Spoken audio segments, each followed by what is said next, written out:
Okay, here we are.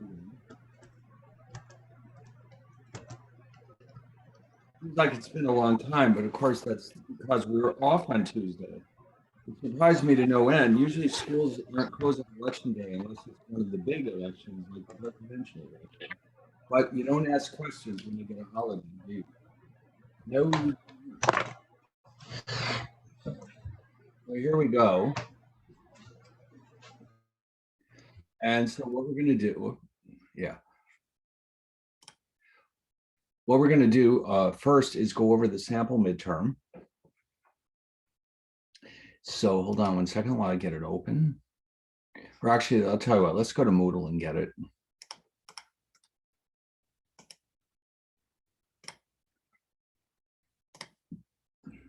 Okay, good. All right. Yes, Fernando. Good morning, Professor. I have a quick question to ask. Okay, So for the midterm that we'll be taking soon, this is gonna be based on chapters 5 through 9, you said, right? that's right. 5 through 9. Okay, thank you. Exactly. You're welcome. All right, let me just go get this thing open.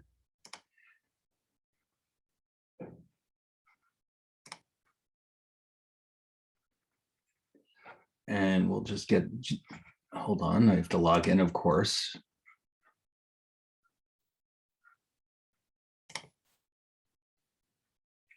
Oh, I forgot about this. I must give them my push. You never know what nefarious characters might be reading my purchase emails. So let's go through that.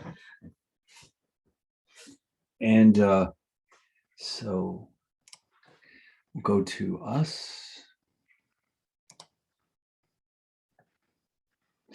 And somewhere down here, man, this is a long list. I'm trying to keep the video separate from the rest of this stuff.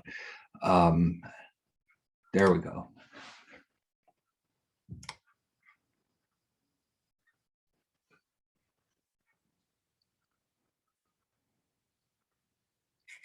All right, here we go. So as usual, there's a bunch of short answer questions. And keep in mind, this is from 5 through 9. So that's a fair amount of material. And then of course we have word problems. We can't get away without word problems. And there's at least one graph as well. So, all right, so this pretty much covers everything. Let me just save this real fast and we'll get started.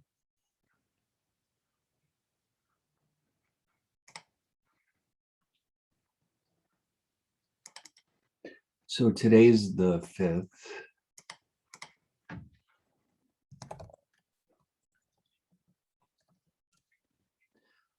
All right, excellent.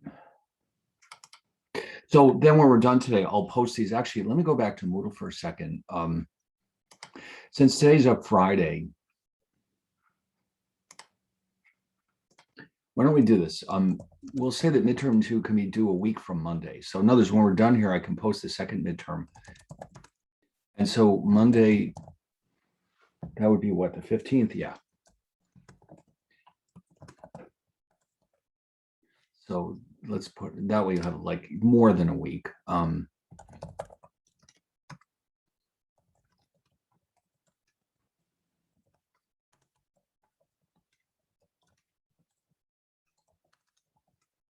Just a few more details covers chapters 5 through 9, just in case you forgot. Okay, great. And then the final exam, of course, will be 10, 11, and 12, and then we'll be done. Okay, so there you go. So there's the reminder. And yes, I am working on the old ones. We're getting there. It's a huge class. If you didn't look at the roster or if you don't have access to it, there's something like 50 people in this class. So that's what's holding it up. But don't you worry, I'll be finishing them up this weekend. There's a few of them are already done, but not that many. It's just I'm getting there. But anyway, so these will be doing a week from Monday, and then by that time, more to fix. Correct, but these, yeah. Well, I mean, I don't know if they'll be any longer, or harder, but it's certainly different material. But it is based on 5 chapters instead of 3, which makes it a little bit more involved. So let's see what we have to do here. All right, let's get this going. All right. Oh, I just have to do one more thing and I'll get started.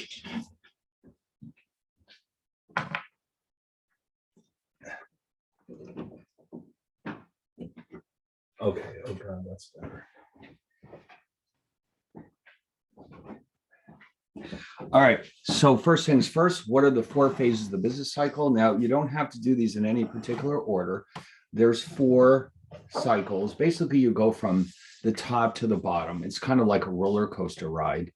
You go up, you go down, you hit the bottom, you hit the top. So we can think of it as expansion, peak, contraction, and then trough. Now, the word trough, if you've ever seen, the only thing I've ever seen that where you actually use the word trough besides this is if you've ever seen pigs on a farm and they're eating hay or whatever it is, they're eating corn out of these enormous, well, they're called troughs. Let me show you a picture of a trough and then you'll understand why we call the business cycle bottom a trough. I can't really describe it. Let's just say picture of a trough.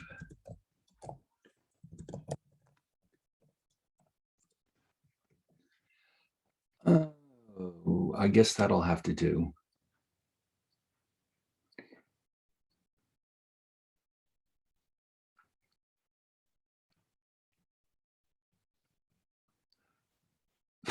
Okay. Anyway, you see what I mean? Like this is, you can imagine filling this up with water or grains for animals to feed. That's what it would have been for. They would to feed the animals. They would have just instead of having it go all over the ground, or like with the water, of course, needing separate water bowls for the different animals. They would just import it all in here, and then they all would have come running up and started drinking or eating, as the case may be. But the point of it is that the bottom of this does look like the bottom of the business cycle.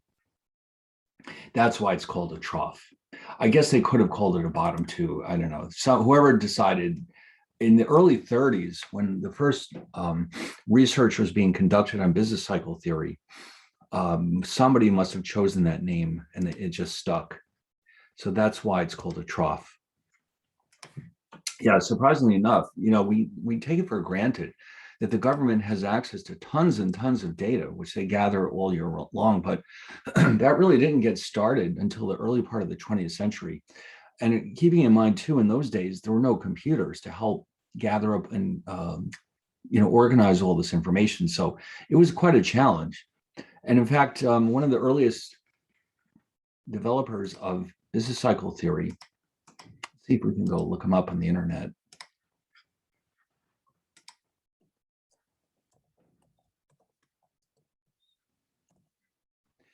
Wesley Clare Mitchell, I believe he was eventually awarded the Nobel Prize. Let me find out. He was an American economist known for his empirical work on business cycles and for guiding the National Bureau of Economic Research in its first decade. So the National Bureau of Economic Research is the one that's officially responsible for publishing information about the business cycle. Whenever they say that it's a recession, they're the experts in this area. So we take them very seriously. They gather up all the data that is needed to calculate the state of the economy and also determine what phase of the business cycle we're in. So Wesley Clare Mitchell was an economist who was basically got this started in the, here it is. Oh, he wrote his book about this 1913. Oh, I didn't realize it was that far back. He wrote his book about the business cycle, and he was really the first person to really write extensively about this area. And then he started up the National Bureau of Economic Research.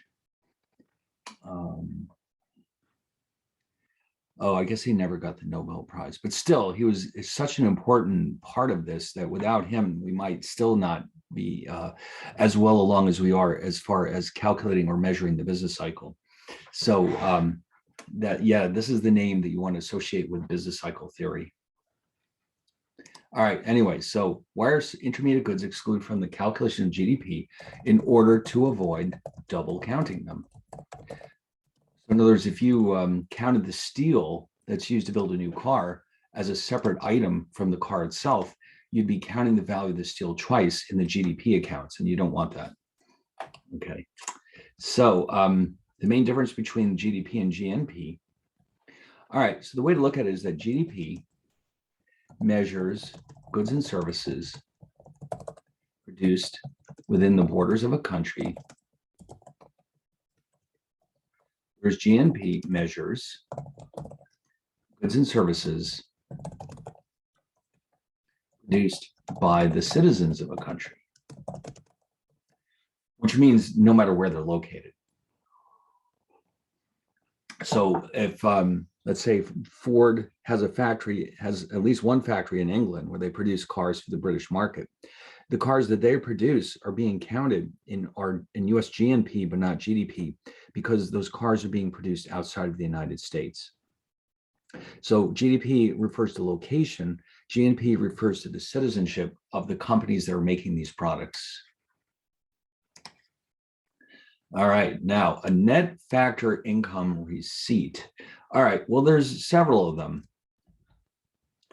So we have wages from labor. So in other words, if an American works in a foreign country and sends some of their wages back to the United States, this is a factor or an inflow or an income receipt into the United States. We also have interest from capital. We have rent from land and profits from entrepreneurship. So in other words, if Starbucks has one of their stores is in Paris, the profits that they bring back to the United States are net factor receipts or income receipts because they're coming into the country from outside the borders of the United States. So basically, you can think of it as Starbucks generating services, which are producing revenues for the United States. And that counts as part of our GNP, although this does not get included in GDP because it originates outside of the borders of the country. So I'll make a note here. These are included in US GNP, but not US GDP, because these flows originate from outside the country. Okay, so just as an aside, those all get counted in GNP, but not GDP. But the question just wants one of these four net factor income receipts. So if you wrote down wages from labor, that's fine. You don't need the rest of this. All right, now here's a tricky question. What is the only component of GDP that can be negative? Well, you know that there's four of them. The only one that can be negative is net exports. All right, and of course that happens if we import more than we export. And I'll just add that as an explanation here. This can happen, will happen, if US imports exceed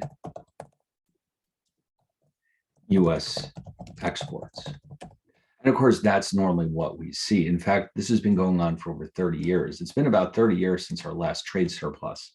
And even then, it was very, very small. Before that, we also had like about 10 years with trade deficits. So this is a pretty common thing for the United States. Now, the technical definition of a durable good is that it's supposed to last 3 years or longer. Now, I don't know where they came up with that number.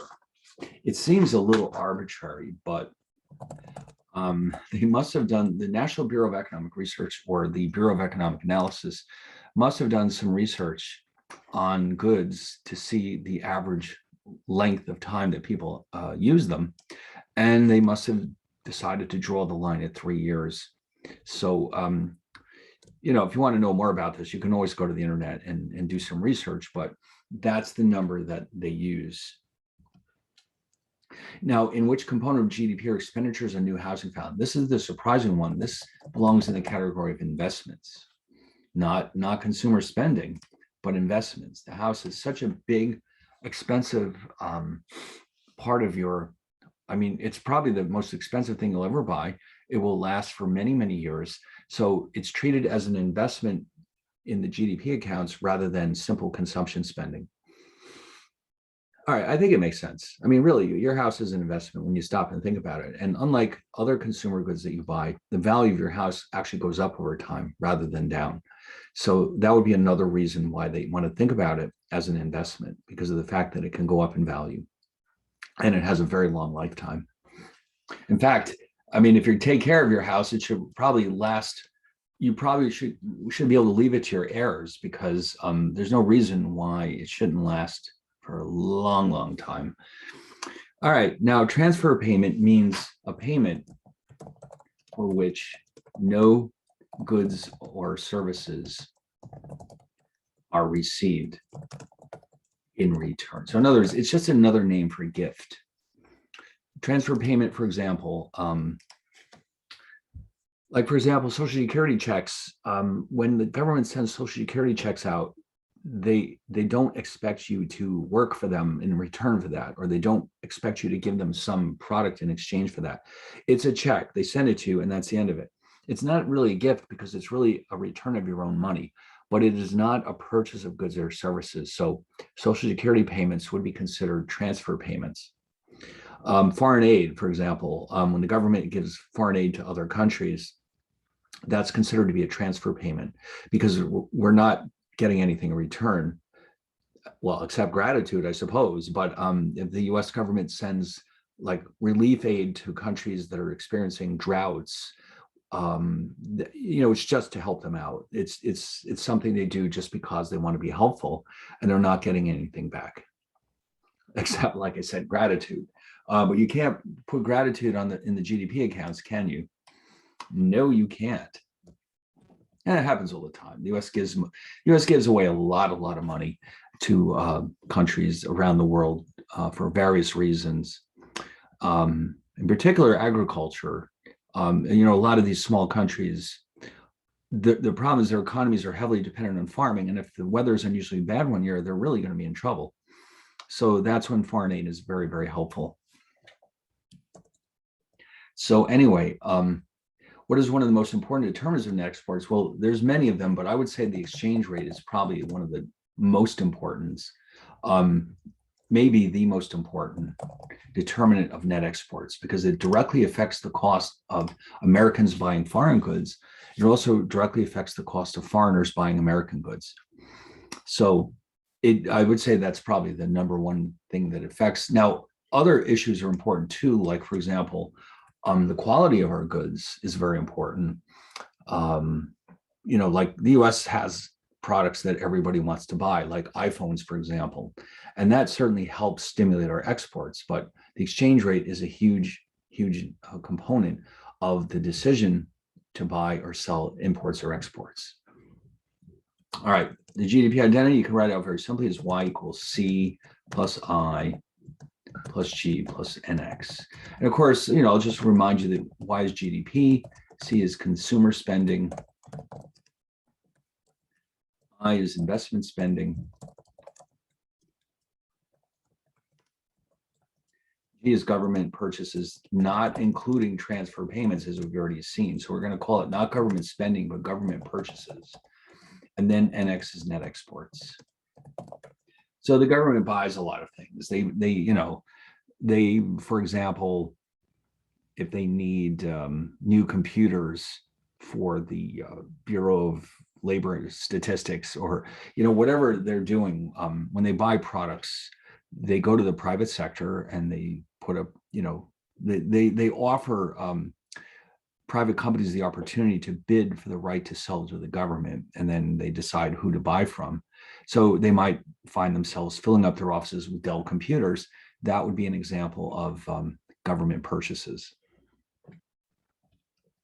Now, the difference between real and nominal GDP, probably the easiest way to explain it is just say that real GDP is adjusted for inflation and nominal is not. There's a lot of ways you can explain this, but I think that's the quickest.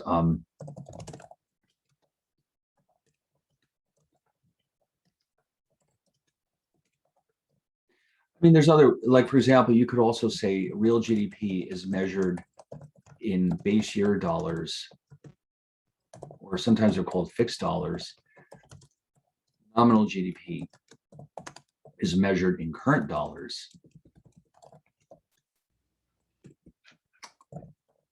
You could say that too, that would be fine. But I would say the first one is probably the most straightforward. Oops.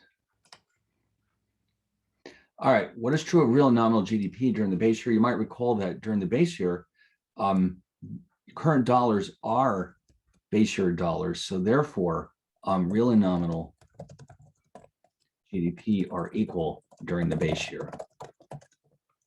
I'll just put a note in parentheses since both are measured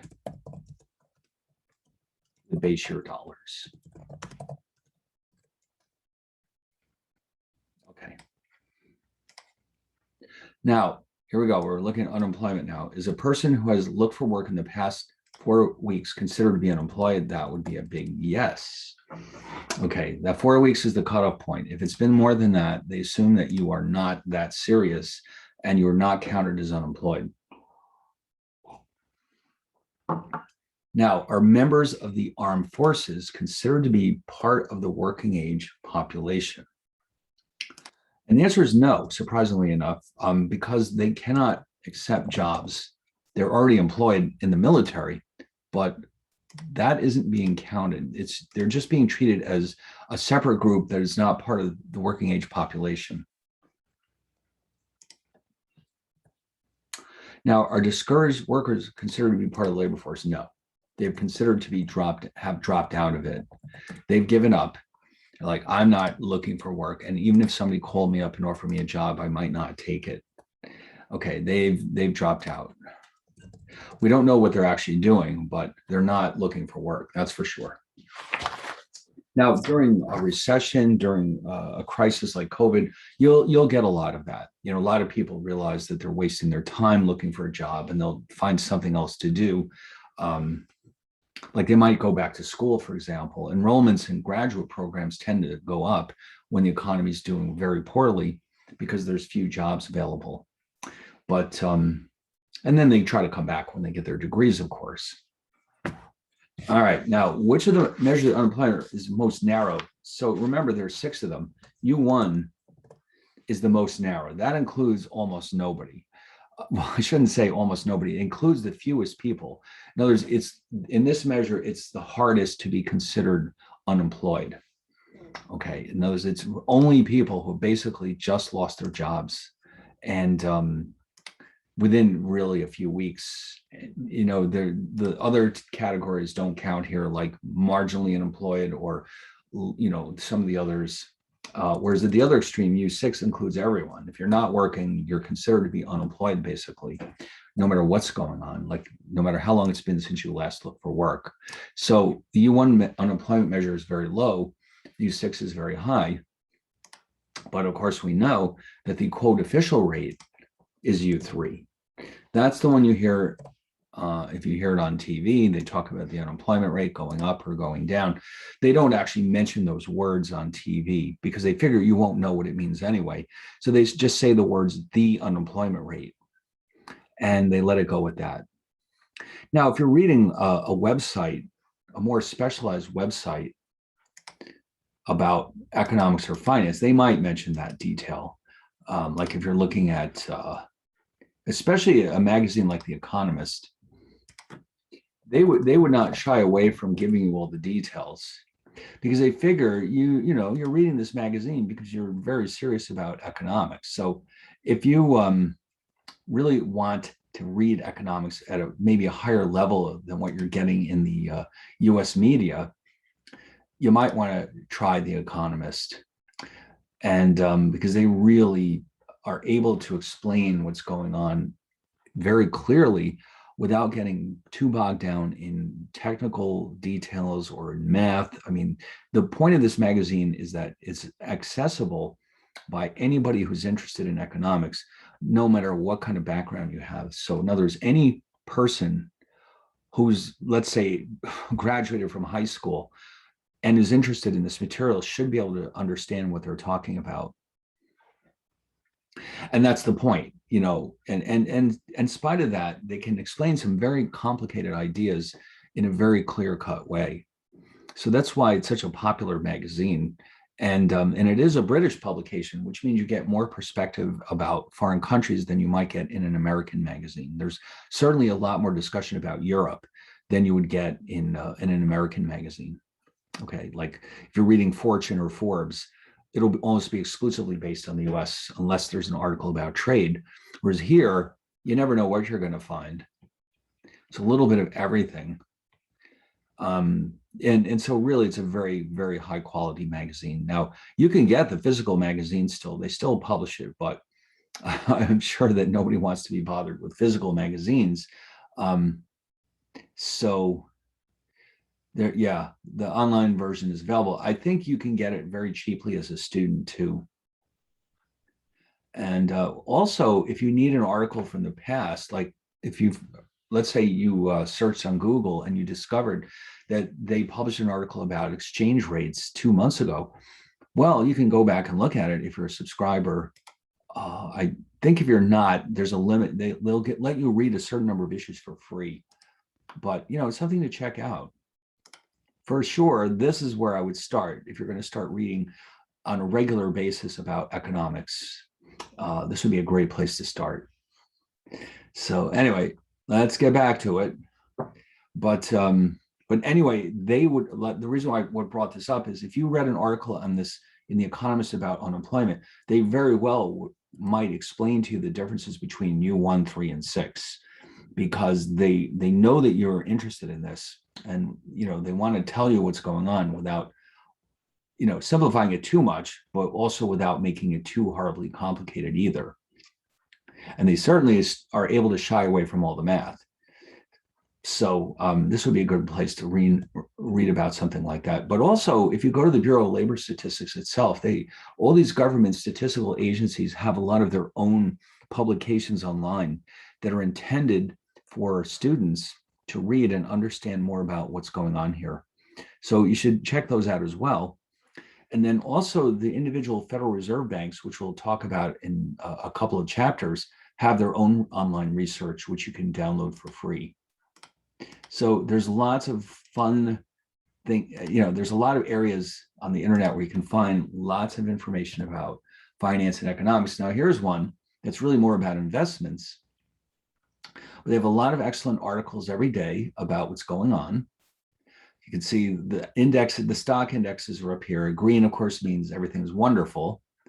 And so just keep in mind, these are more geared towards investments than anything else. But still, you got all this other stuff. Like they might have articles about cryptos and gold and oil, whatever you're looking for. All right. So anyway, so a recent college graduate has not yet found his or first job. What type of unemployment is this known as? That would be frictional because this person is only temporarily unemployed. All right. You got this degree in your hands. It's not going to be necessarily quick to find your first job. I mean, it could take a while. And, you know, when I say a while, maybe several months at least. You might get lucky, but you might not. But while you're looking, you're considered to be frictionally unemployed because the problem is not your skill set. You've got a good skill set. It's just going to take time to match you up with a job. Now, on the other hand, if a software engineer has lost his job because the economy is in recession, that is what we mean by cyclical unemployment. And then when the economy starts to wake up again, this person will almost certainly find a new job fairly quickly because that's a very important skill to have. That person's services would be in strong demand.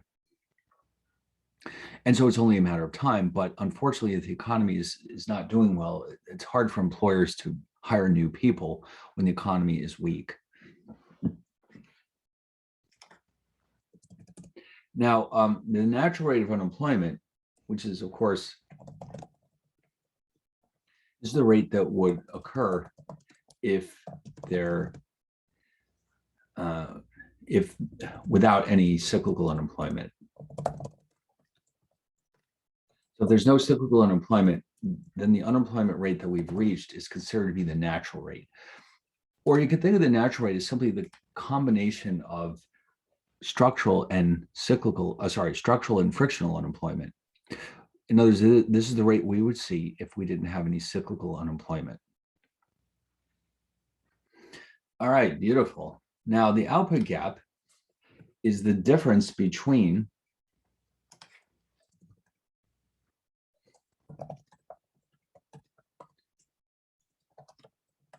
actual GDP and potential or natural GDP. So potential GDP means, just a quick reminder, is what the economy could achieve if without any cyclical unemployment. Because that's realistically the best we can do with our existing resources and technology. When there's no cyclical unemployment, whatever output we produce is the potential GDP. Most of the time, actual GDP is below potential. And but sometimes there can be equal. And in fact, sometimes occasionally actual can be a little bit higher, but that doesn't usually last for very long. That's when the economy is really booming along. And then, that lasts for a while, but eventually it settles down again until we're back at potential GDP. Now, during the base year, the CPI is equal to 100. It's set that way on purpose so that we can interpret the CPI very easily.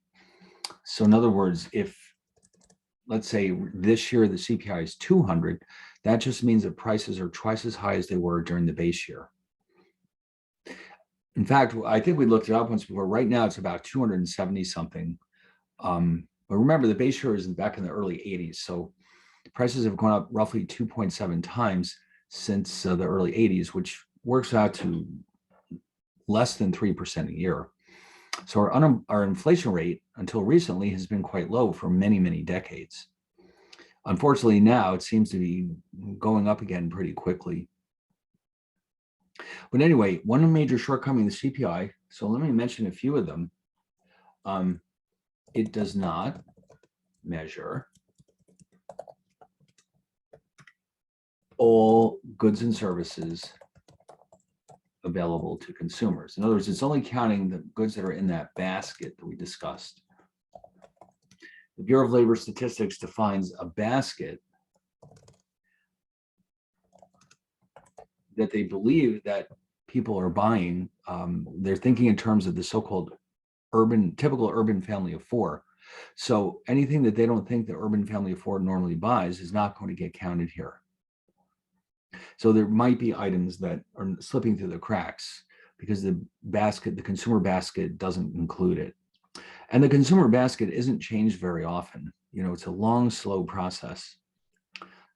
So it's especially a problem now with technology accelerating so quickly.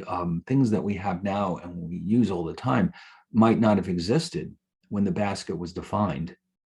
So that's why down the road, that's going to become quite a challenge, I think, to the BLS to keep the basket up to date, because new things are coming along all the time. And you never know how they'll affect the economy.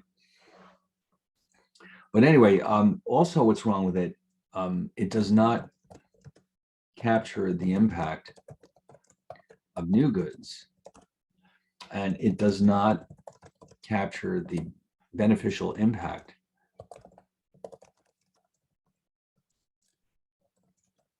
of quality improvements, especially in this day and age. Especially like let's say cars or computers, a lot of the goodies that or like the iPhone. They bring out a new one every year, for God's sake, and every time it's got some dramatic new improvement to it. It's like, how do they do this? How do they keep making it so much better all the time? I don't know, but they do somehow. And so the CPI obviously isn't able to capture that because those changes happen so quickly. And so the CPI can only be changed. They can't just dramatically upgrade it on a regular basis, because then comparing the current CPI with past ones is no longer apples and apples. It suddenly becomes apples and oranges. So they have to be very careful about the way they, any changes they might make to the consumer basket and the goods that are in it. But anyway, so keeping those in mind, though, CPI is understood or thought to overstate the true rate of inflation by only about 0.1% per year. So it's not like it's doing a terrible job. It's just that, there are ways in which it could be better. And, the Bureau of Labor Statistics does a lot of research to try to figure out how to make it better. So yes, they're on the job. They're working on this. They're always thinking of ways to improve it. So anyway, you never know when you might find yourself working for them, and you'll be looking for ideas too about how to make it better. All right, now which economic school of thought holds that markets are self-correcting? That would be the classical school. This is going back to the days of Adam Smith, who felt that markets were self-correcting, that the government should simply stay out of the way because anything it did would only make things worse. So he also, it's interesting, he also wrote a lot about more of the psychological aspects of economics. He spent a lot of time talking about incentives. And he made it very clear in his book that he felt that the reason why capitalist societies are so successful is because everyone has an incentive to do their best, because by doing so, they're helping themselves quite a bit. And without really even meaning it, they're also helping everybody else. So he was basically saying in the process of you looking out for your own self-interest, you're also simultaneously helping everyone else. So for example, if you are a baker and you're constantly dreaming up wonderful new products to sell to the public, you're certainly making more money, but you're also benefiting the public who's getting all these wonderful new baked goods that wouldn't have existed without your innovations. So yeah, his writings are very, very interesting. And they, interestingly enough, came about in the same year, his book, as the American Revolution. And so there's a lot of overlap between the thinking of Adam Smith and the founders of the United States. So, right. Anyway, well, that's a topic for another class. If they ever offered a class in the history of economic thought or economic history, then all of these subjects would be discussed throughout the course. But anyway, so which school of thought attributes business cycle fluctuations to the money supply? Well, that clearly is the monetarists, the very well-named monetarists, whose heyday was in the 80s. And then potential GDP, well, we've already kind of discussed that. I think I didn't realize that until now.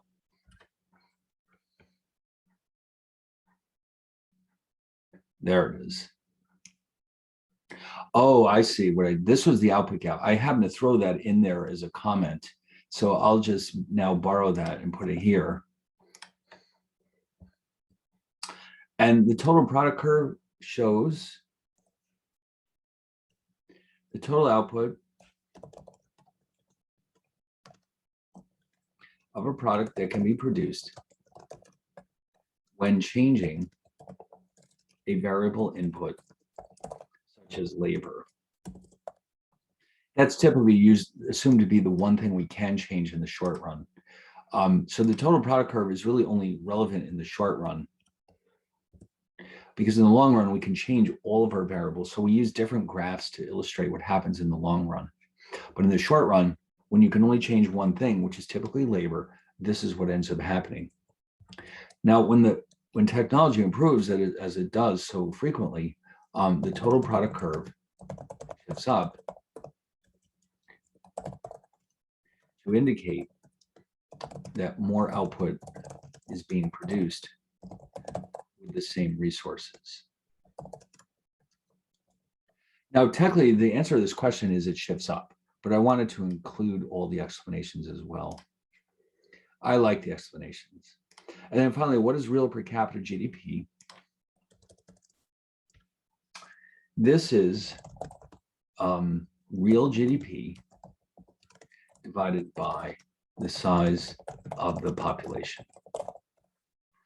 Okay, in other words, we want to know not just the total real GDP, but how much per person or per head. Capita, per capita means per head in Latin. All right, now we get to do some math.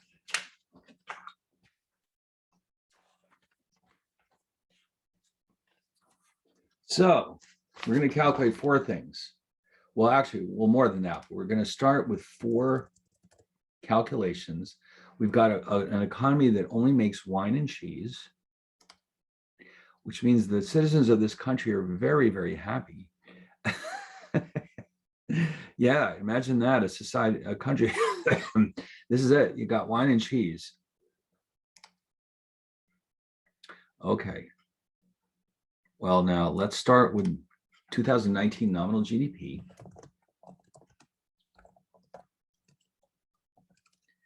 equals, now remember, 2019 prices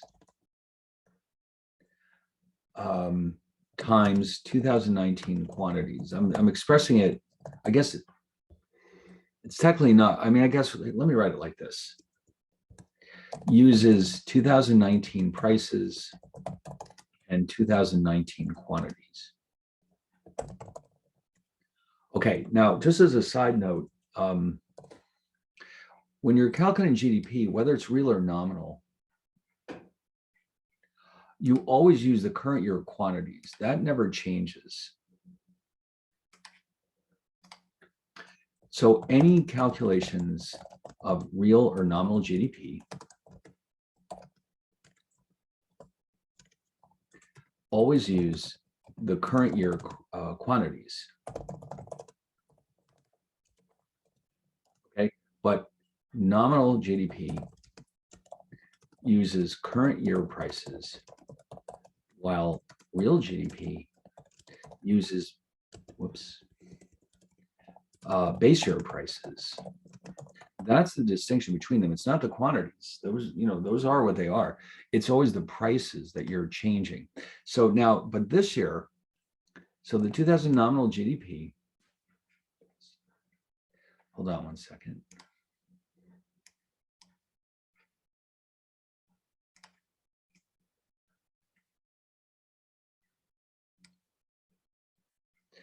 Will be calculated as,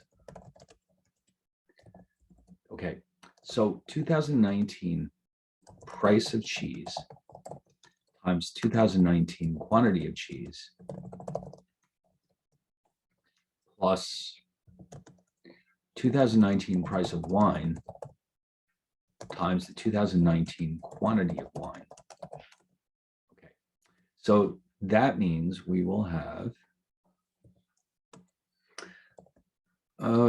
10 times 3,000 plus 11, sorry, 12 times 6,000. And that adds up to 30,000, well, that's 30,000 plus 72,000, which is 102,000. So in other words, what I just did was use these numbers right here, all 2019.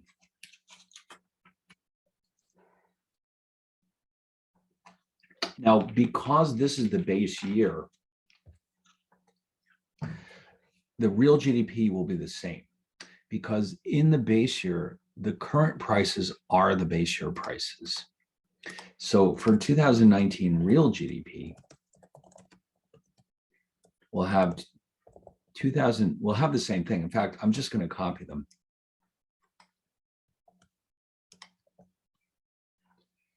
Okay. And the logic being that because it is the base year, the current prices are the same as the base year prices. So we don't have to make any changes. And this is why real and nominal GDP are equal in the base year, because they're using the same prices.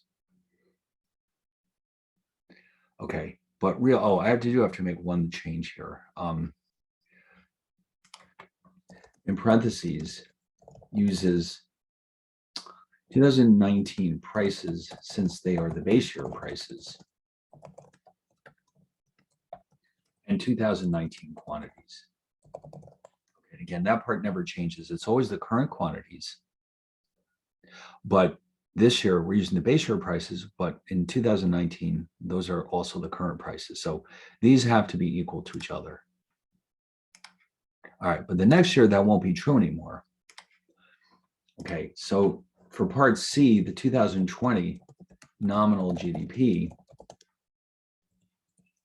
will be using 2020 price of cheese times 2020 quantity of cheese plus the 2020 price of wine times the 2020 quantity of wine,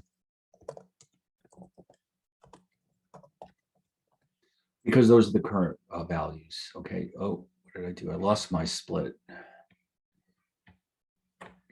Yeah, I've got to have a split so I can see the chart.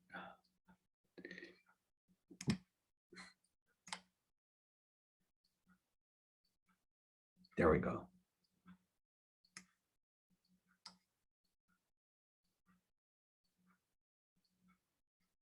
All right, so let's see. Now that means, of course, that I'm just using these numbers.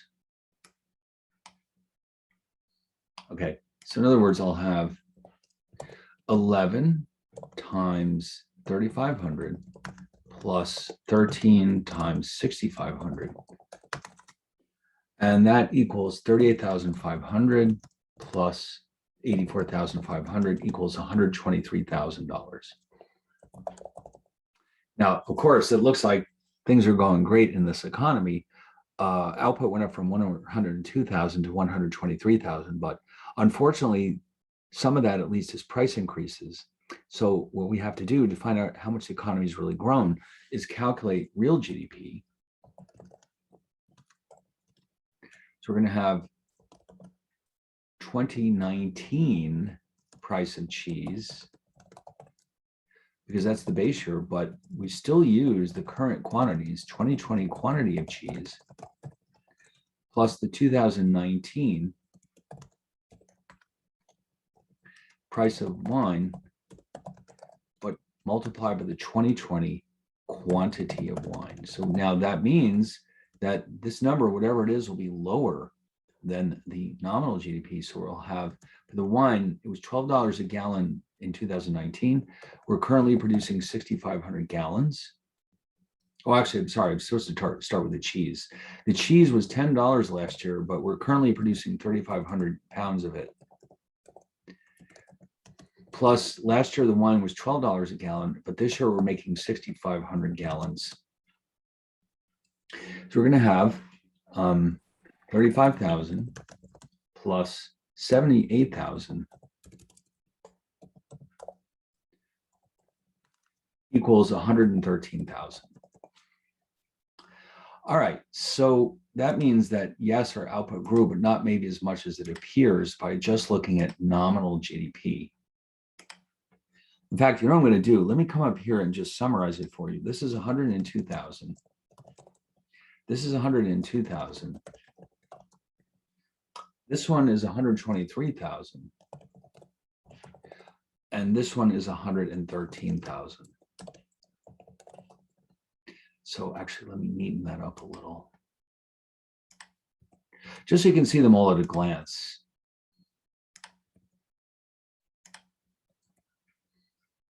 Okay, so yeah, there's been growth in the economy, but not from 102 to 123, but instead the real growth has been from 102 to 113. Now they're going to ask us to calculate the percentage increase in both of them. Now, percentage increases are easy to calculate. They're always done the same way. So for in part E, percentage change in any variable is the new value minus the old value divided by the old value. So just keep that in mind. So for nominal GDP,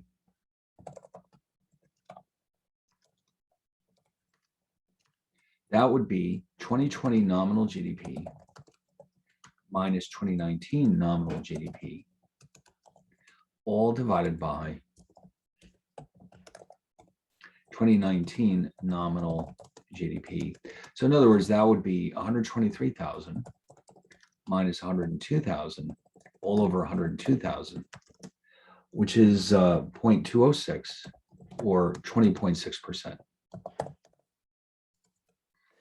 Now for real, of course, we'll do the same thing with real GDP, and that will tell us how much the economy actually grew.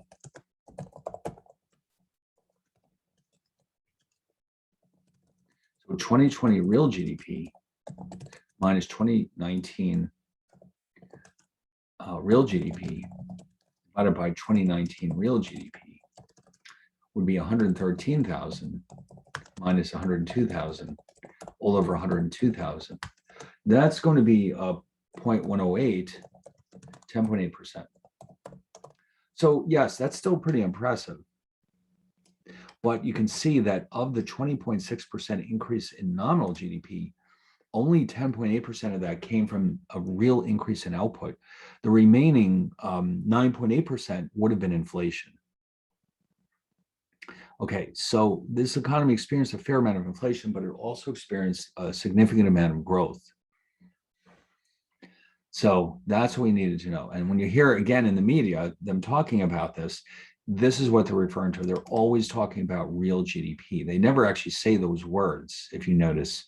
But unless you're reading the Economist magazine where they would try to actually explain it to you properly, usually they'll just say the words GDP growth was X percent last year. They mean real GDP growth. Okay. All right. So this next one is pretty straightforward. The expenditures approach means, of course, Y equals C plus I plus G plus NX. Now, there is also that incomes approach, but it was such a nightmare that we're not going to have, I'm not going to ask you to do it on the test. It's just too much of a mess. We're going to stick with this one, which is what most economists do anyway. So let me just label these for you. Here's C for consumer expenditures.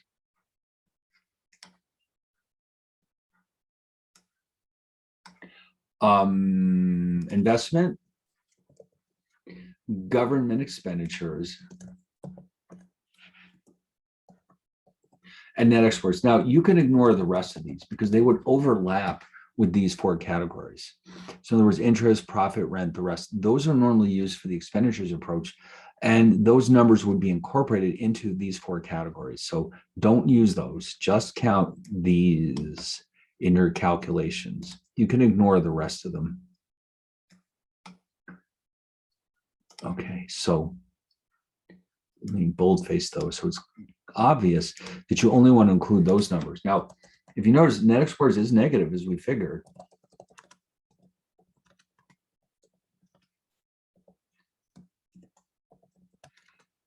And that equals, when we add those up, we should get 7,100. You notice that the exports being net exports being negative actually reduces our GDP below what it would have been otherwise.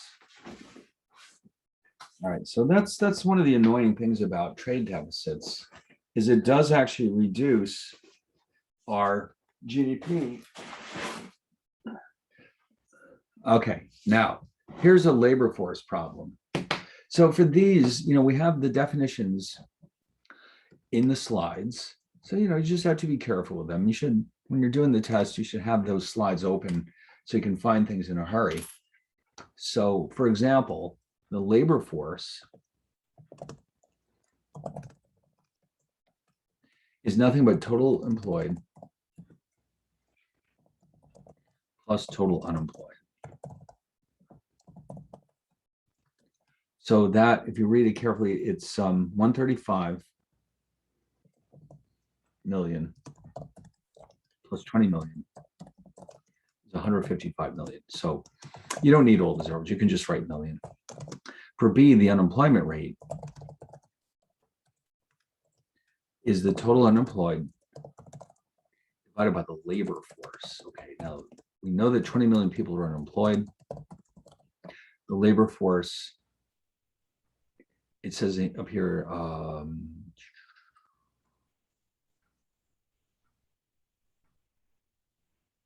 oh, we just did it. Sorry. I was looking for it in the body of the question. I realized we just calculated it ourselves. So 20 over 155, which is about 12.9%.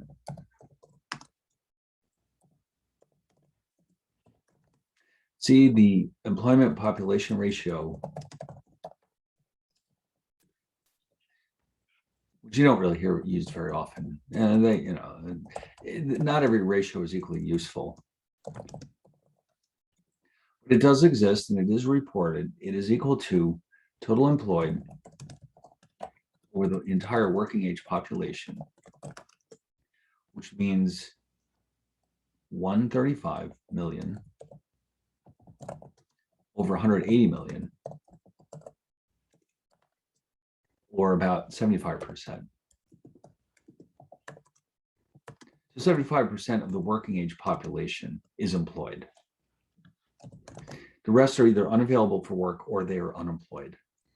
And then the labor force participation rate, these are the people who are available for work, if it becomes available,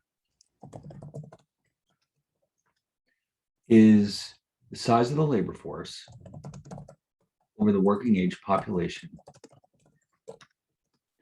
which is 155 million over 180 million,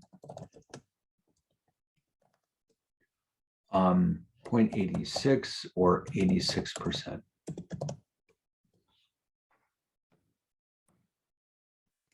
All right, and so they're all going to be very much like that. Now here, oh, graphs, we have to draw some graphs.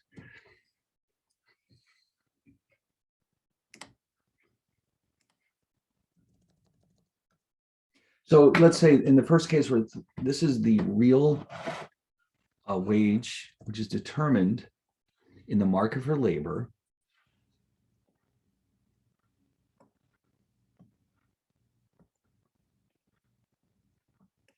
The real wage and the quantity of labor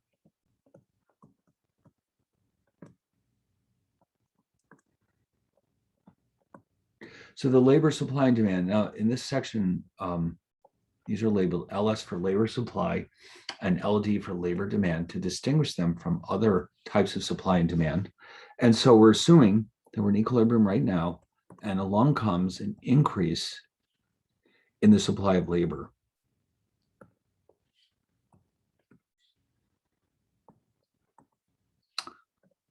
Oh, well, that's great for the employer because more people are willing and available to work. And so that drives down the real wage, not the nominal wage typically, but the real wage, which basically means that wages, oh crap. I completely forgot to plug in my computer. Hold on one second. It's so easy to do that.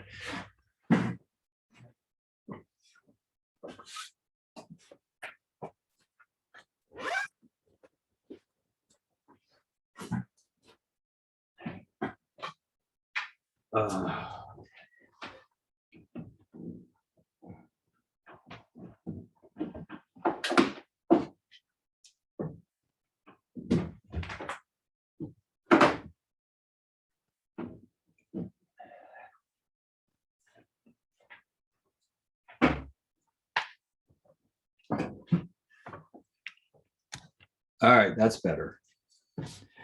All right, so yeah, the labor supply shifting to the right indicates that real wages will drop. The quantity will go up, that quantity of people working will go up, but the real wage declines or drops.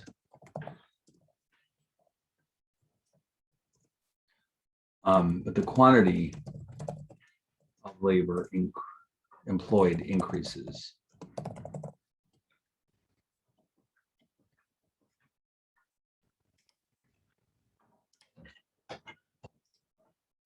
Now, what happens to the total product of labor when technology improves? Well, we know that output increases because labor is more productive, all right? Because they've got better machinery to work with, whatever the case may be. Okay, hold on. I just realized, you know, it really annoys me about Word. If you want page numbers, you have to ask for them. You would think that it would be the other way around.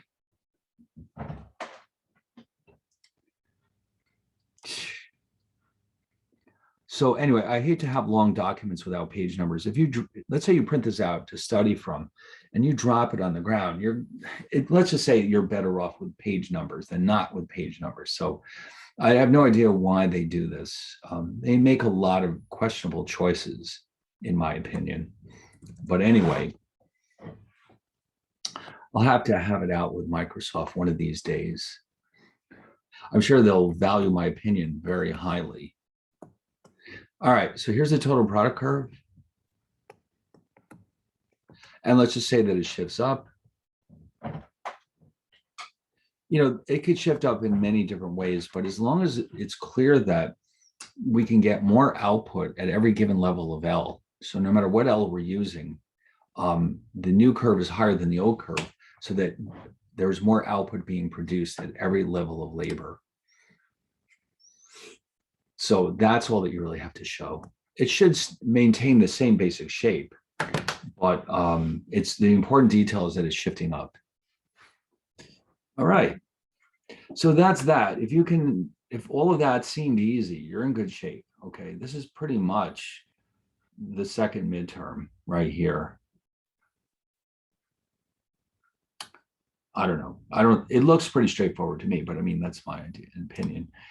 So there you go. So sometime today or tonight, I'll post the actual midterm. And then you can have it, like I said, until a week from Monday. And don't forget about The Economist.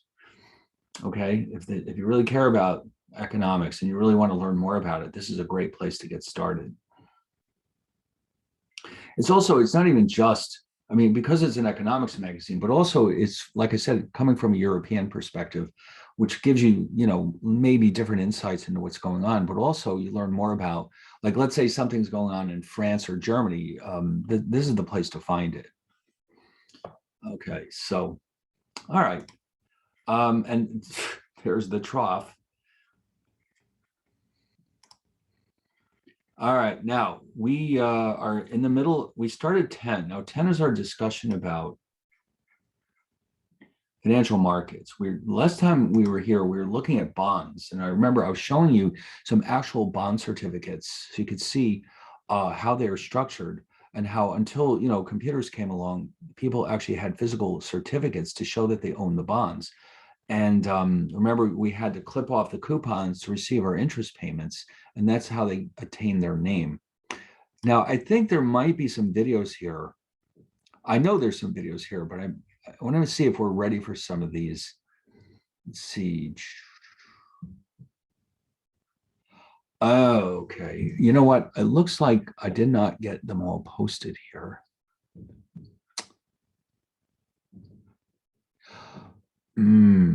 Let's see. I have a list here somewhere. Let me see if we can go find it. I was under the impression that there were some videos. It looks like I may have forgotten to post them on Moodle, but I have a list right here somewhere. Possibly about bond markets. No, I guess we'll have to wait till next time. But all right, in the meantime, why don't we just go look at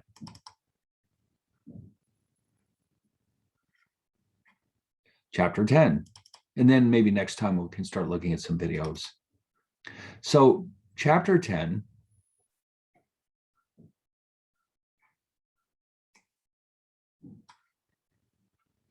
What's going on here? Why are there two parts? Oh, I know. I remember now. I split it up into two parts because it was so long. And I know that we've been covering bonds. I think we were getting ready to cover stocks.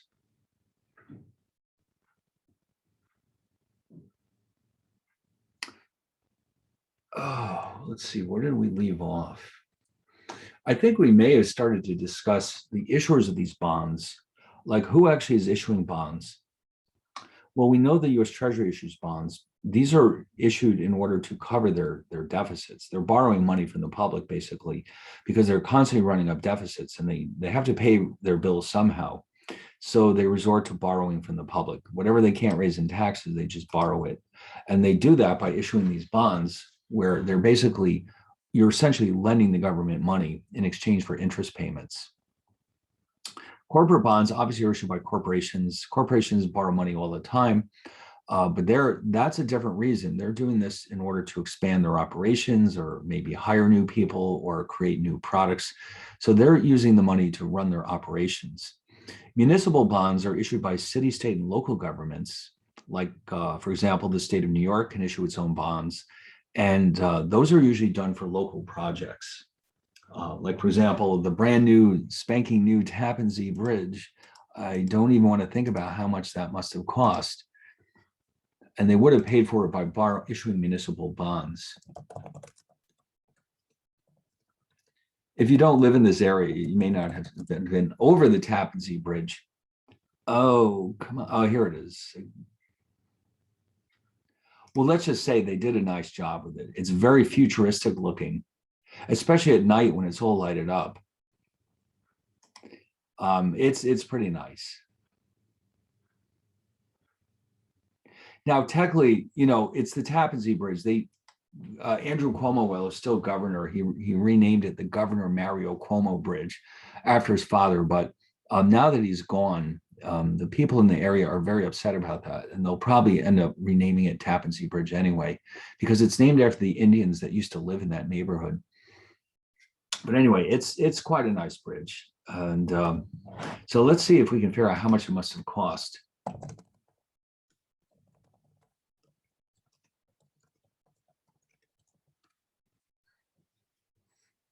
Oh, we're looking at about $4 billion.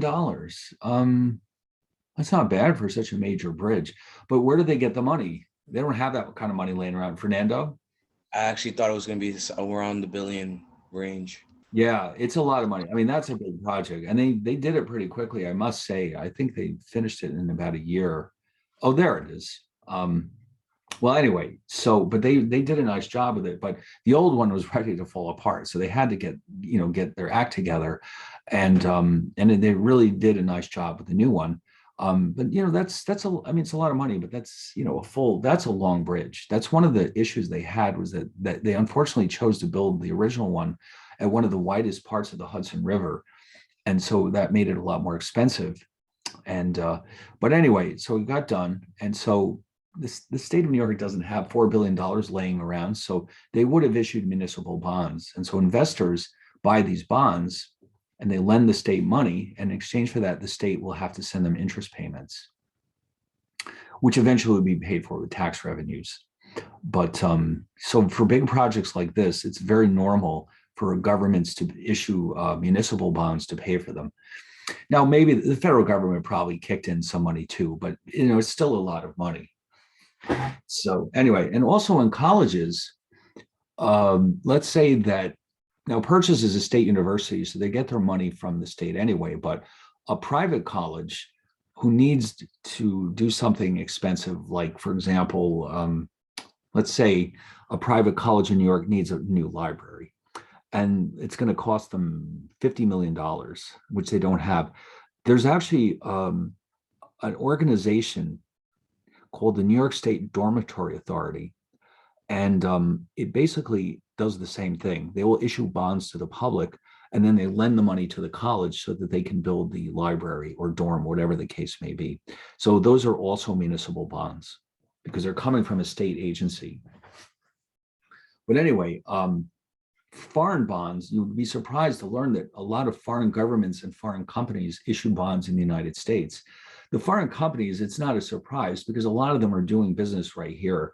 For example, Volvo, which is a Swedish company, they manufacture the Volvos that are meant for the United States market in the United States. And so that means that their revenues and their costs are denominated in dollars. So it makes sense for them to borrow money in the United States where the bonds will be issued in dollars, because it's just simpler than trying to borrow the money at home and then converting the revenue from kroner into dollars. And then foreign governments, the reason why they borrow here is because it's often cheaper than borrowing in their own countries. So Brazil, for example, often does that because they have a lot of debt, and their interest rates are just lower in the United States. So it makes sense for them to borrow here, in addition to at home. But U.S. government they issue bonds in the United States, but surprisingly enough, many foreign countries and foreign central banks own a very large quantity of treasury bonds. And the reason why that's happening is because they're very safe investments. So if you've got money to invest, let's say you're a government agency in a foreign country, you've got money to invest and you want to buy something really, really safe, then that's one option that's available to you because they're really, really safe. The US government is going to find a way to pay them back no matter what. Unlike corporations that can actually go bankrupt, the Treasury Department is not going to go out of business. So if they promise to give you a certain amount of money, you can be sure you're going to get it.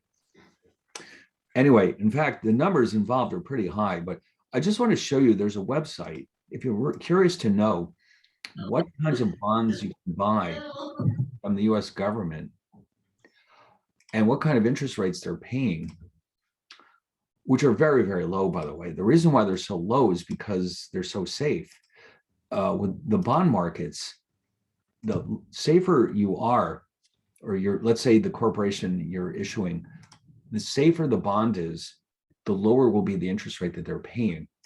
So, if you want a large interest payment, you have to take a risk and buy a riskier bond. So there's a website here. Let's see if I can find it. This is it. All right. Now let's say, look at this chart. Now, what's going on here? What you're seeing here across the top, these are maturity dates. So what that means is that if you want to buy a bond issued by the U.S. Treasury Department, the maturity date can be anything from 1 month to 30 years in the future. So if you buy a 30-year Treasury bond, you're going to get interest payments for the next 30 years, and at which time you'll get your money back. At the other extreme, we have 1 month. You can actually buy a security that will mature in 1 month, and then you have everything in between. So if you buy a 30-year bond right now, you're going to get an interest payment of about 1.98% per year. For 20 years, it's 2.01. For 10 years, it's 1.58. And you can see it tends to go down with the shorter maturities. If you buy a 1 month Treasury, you're getting 0.05%, which is really, that's less than you're getting in your savings account. So there are reasons why investors buy these different maturities. For example, if you're a large corporation and you have funds that you want to invest in, let's say, developing a new product, while you're waiting for all the planning to be over, you can invest the money in treasury bills, and you'll get a very safe but very low rate of return. So that's one of the reasons why these have such low rates, because you'll get the money back very quickly, and they're very, very safe. So anyway, it mentions in the slides that as far as the treasury market is concerned, there are three different names that you see associated with this market. The securities that range from 3 months to a year are known as treasury bills. Okay. The ones that range from 2 to 10 years, which are like right in here, those are called treasury notes. And these two, 20 years and up, those are referred to as treasury bonds. They're all collectively known, though, as treasury securities. Although sometimes in the press they call them treasury bonds. They are technically bonds, but for whatever reason, the Treasury uses these names to distinguish between the different maturity ranges. And now the reason why they have so many maturities to choose from is because they're trying to make it as convenient as possible for investors to buy them. Because they know from experience that there's a demand for treasury bills that have short maturities. There's a demand from some sectors for treasury notes that range from 2 to 10 years. And other investors are more interested in long-term securities like treasury bonds that range from 20 to 30 years. Now, if you notice, they don't go past 30 years, and that's because there's very little demand in the market for anything past 30 years. I don't know why 30 years, but in the past, they've had securities that were longer than this, but they just weren't very popular. Very occasionally, though, you do see other bonds coming out in the marketplace that have even longer maturities. Let me show you if I can find an article about this. Maybe 20, 30 years ago, everyone was surprised by this development.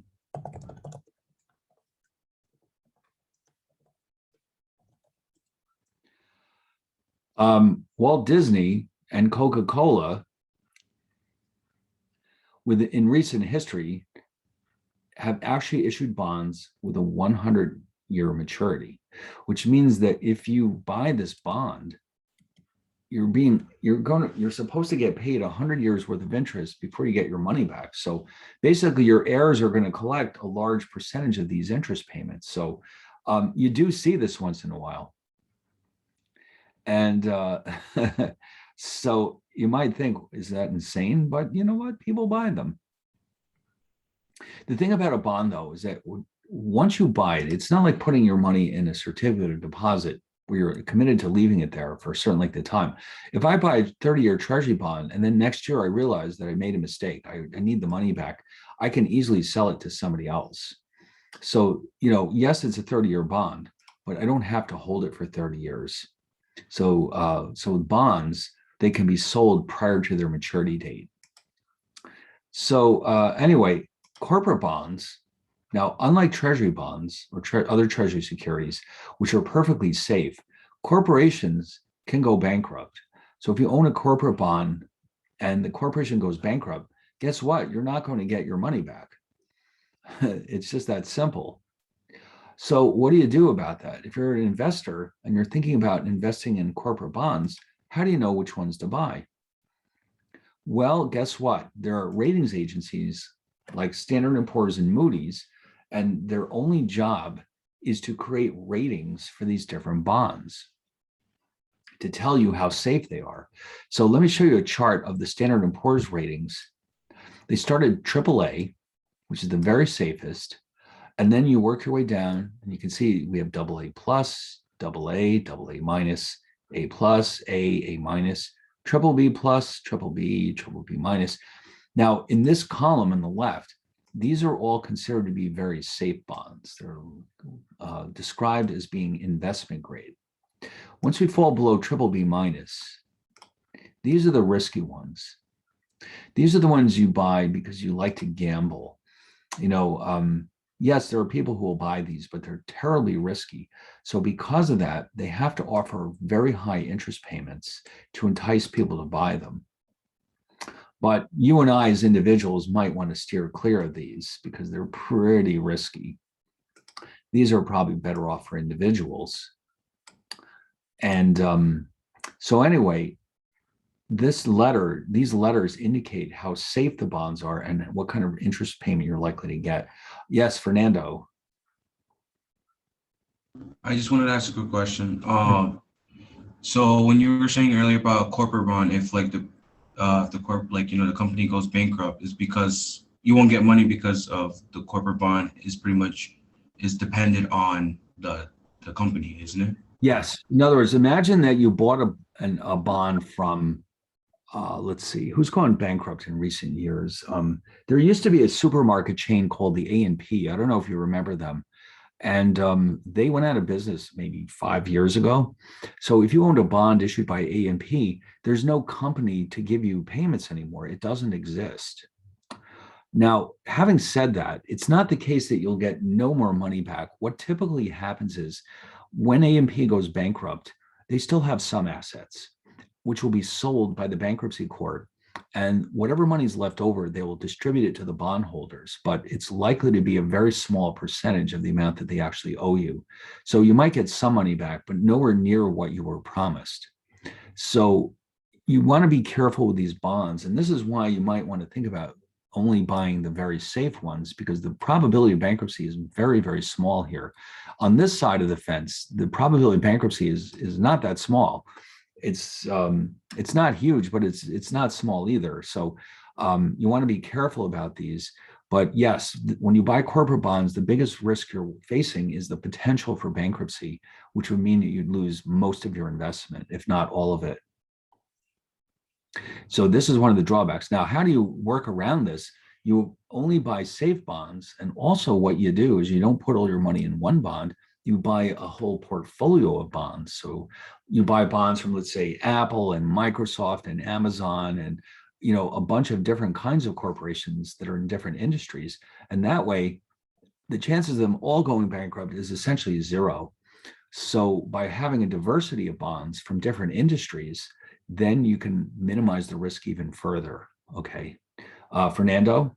Wouldn't you also do the exact same strategy when it comes to having stocks? Absolutely. Stocks and bonds. You should never put all your money in a single stock. You should buy many different kinds of stocks, like manufacturing companies and software companies and retail companies, and you name it.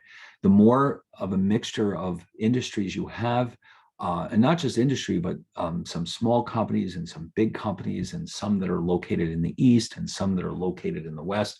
And just the idea is to just have a mixture of very, very different companies.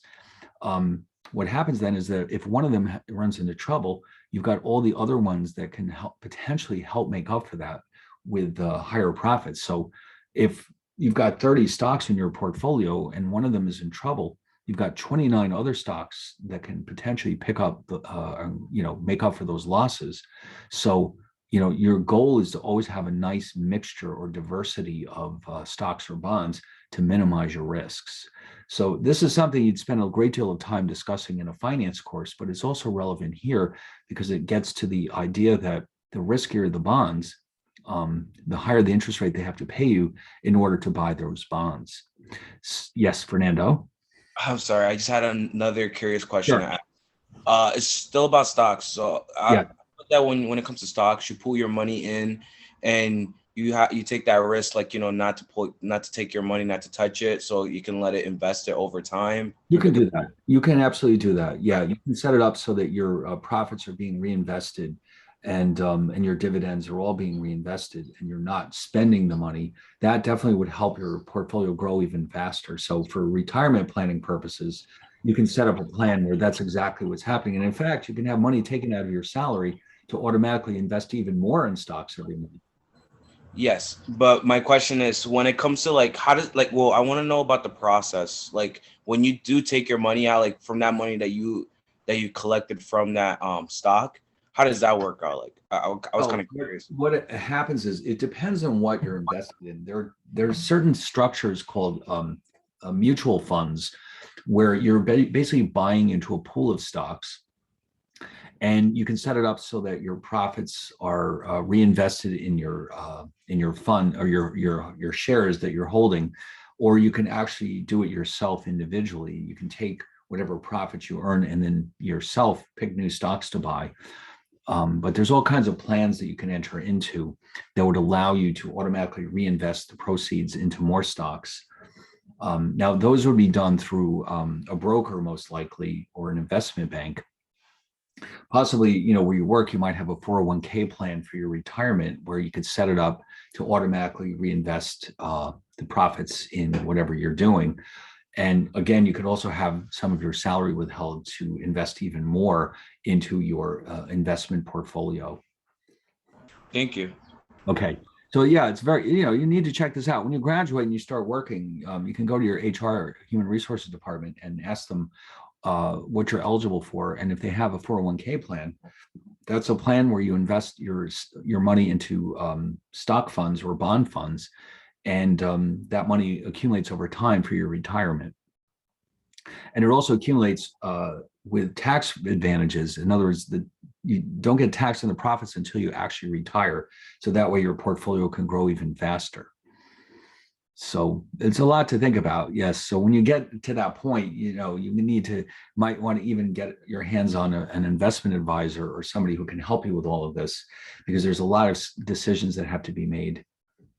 But anyway, yes. So of these four classes of bonds that I mentioned, the one that treasury, you don't have to worry about. Corporate bonds, you do have to worry about the risk of bankruptcy. Although I have to mention this, though, even though it seems like many of those bonds are very, very scary, the reality is bankruptcy doesn't happen very often.